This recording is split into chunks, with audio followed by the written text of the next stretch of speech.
All right, let's start with the top story. Jammu and Kashmir Chief Minister Mehbooba Mufti this time round flexing her political muscle in a veiled threat to the centre, says that won't allow closure of cross-LOC trade. Remember, sources telling India Today First that NIA has recommended LOC trade should be stopped. It's a barter system at the line of control. And NIA has said a lot of terror funding is flowing from Pakistan under the garb of this trade post and hence needs to be stopped. Jammu and Kashmir Chief Minister has put her foot down, saying no to it. Mehbooba Mufti also saying want an assembly session in Pak-occupied Kashmir. This also comes with her demand that Article 35A, currently under the Supreme Court, where there is a special status given to residents of Jammu and Kashmir that only they can buy property there, will not be repealed, is what Mehbooba Mufti is saying. If there is any threat to it, then Tricolour will not be seeing sympathizers in the valley. This is an elected Chief Minister of a democratic state of India saying this. Take a listen to all the reactions. हमारी assembly में उस कश्मीर के लिए सीटें reserve हैं। हमें फैसला करना चाहिए मिल बैठ के कि हम उसकी नॉमिनेशन करें और असेंबली को साल में एक बार यहां मिले और एक बार उस कश्मीर में मिले, ताकि हम मिल बैठ के टूरिज्म की बात करें, शारदा पीठ खोलने की बात करें, ट्रैवल की बात करें। यहां तो वाघा बॉर्डर से कई मुश्किलात है, वहां से चरस भी आता है, गांजा भी आता है, मगर उसको बंद करने की बात नहीं होती है। तो अगर कोई गलती मुजफ्फराबाद रोड से होती है तो उसको बंद करने की गलती नहीं करनी चाहिए, नहीं करनी चाहिए, नहीं करनी चाहिए। ये बात होने नहीं देंगे हम और रास्ते खोलने के हक में हैं। जो पुराने रास्ते हैं वहां पर बैंकिंग फैसिलिटी होनी चाहिए, वहां पर ट्रांसपेरेंसी होनी चाहिए, वहां पर बॉडी स्कैनर होने चाहिए, ताकि हमें पता चले वहां से क्या आ रहे हैं, यहां से क्या जा रहा है। My colleague Shuja joining us also on this story. Shuja, take us through the political repercussions of Mehbooba Mufti's demand. Well, Divina, it's very clear for past couple of days, the kind of statements that have been coming from Mehbooba Mufti.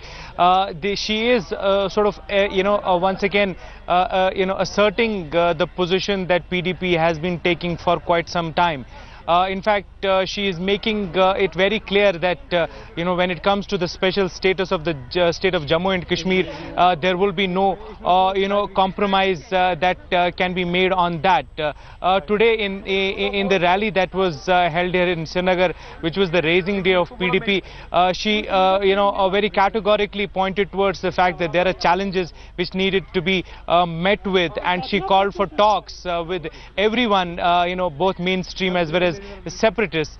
She also went on and suggested some things which we haven't heard before, like the fact that she said that there should be a joint assembly session, one in Srinagar and even in Muzaffarabad, on the other side of the line of control. And also this just playing to the gallery is what I'm concerned with, Shuja. Is this just playing to the gallery? Ajay Bharti of the BJP joining us. Mr. Bharti, your first reaction to Mehbooba Mufti's comments. First, she says, do not dare and repeal Article 35A, else there will not be any support for the national flag in the valley. She's given a direct dare. Then now she says a special POK assembly session. Your response? First of all, I do not think, to my understanding, there is no special status for J&K. Yes, under Article 37, there is a transitory and temporary article in force, but it is not it does not give any special status to the J&K. That is one. Second, yes, POJK, Park Occupied area is our area that belongs to this state, belongs to the India. We have 24 seats reserved for that in the state assembly, and there are some in parliament also. We must conduct elections for them, yes, and then we joint elections, the representatives of that area. If we are not able to hold elections right, ensure that they represent that area in the assembly, and then we must also, if we can have an assembly session in Muzaffarabad also, yes, I don't there is any objection to that. But before that, we must have those elected representatives from that area. No, but but this is what it is. Absolutely, Mr. Bhatti. Here's the point that India has also extended hand of friendship to Pakistan. It's a time in Pakistan where there is no civilian government head. At this time, you have Mehbooba Mufti saying that let the children come from POK to the Indian side.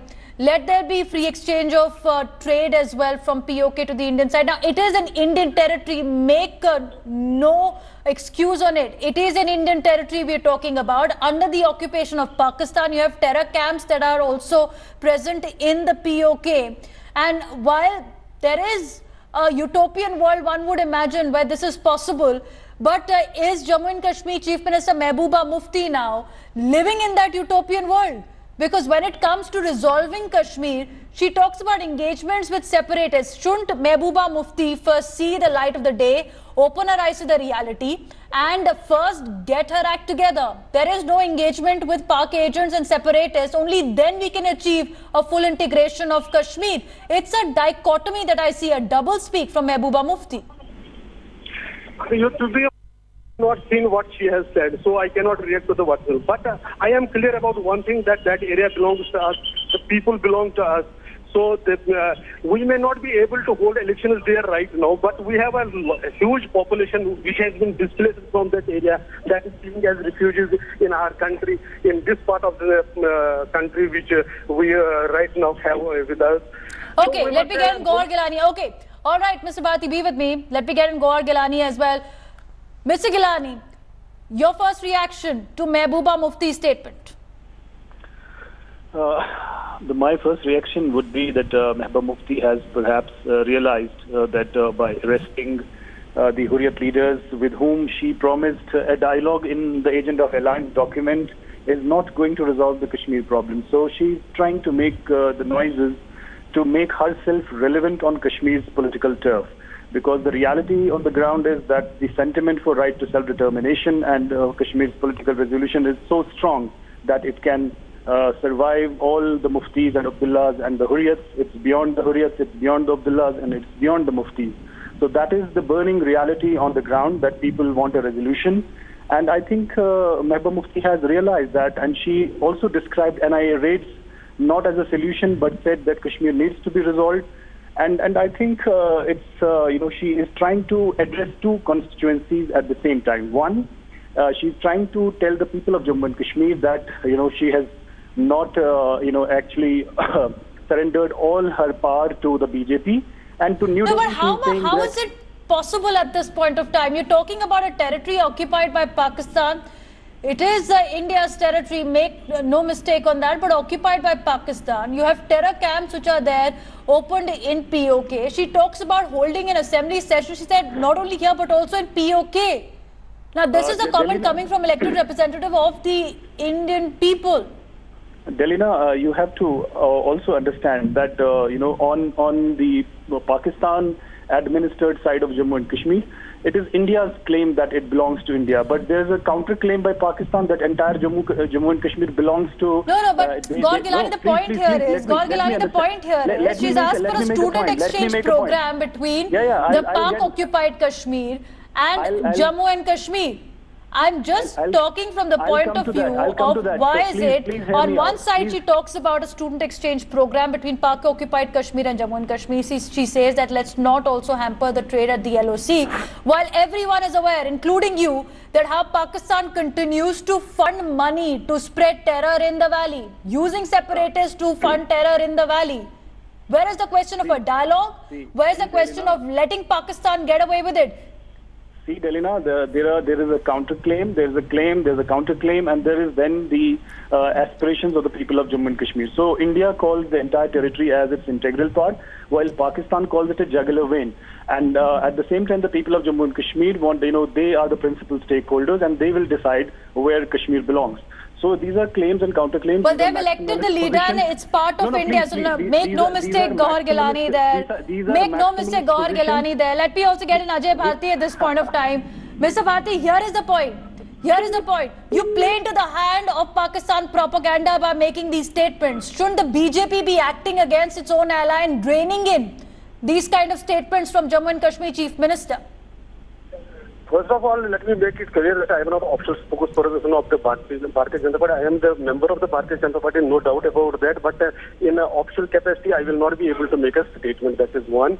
Second thing is that these so-called counter claims, historical documents are certain things. Now, historically, the ruler of this Jammu and erstwhile princely state of Jammu and Kashmir signed an instrument of accession which 600 states signed and made Jammu and Kashmir as an integral part of India.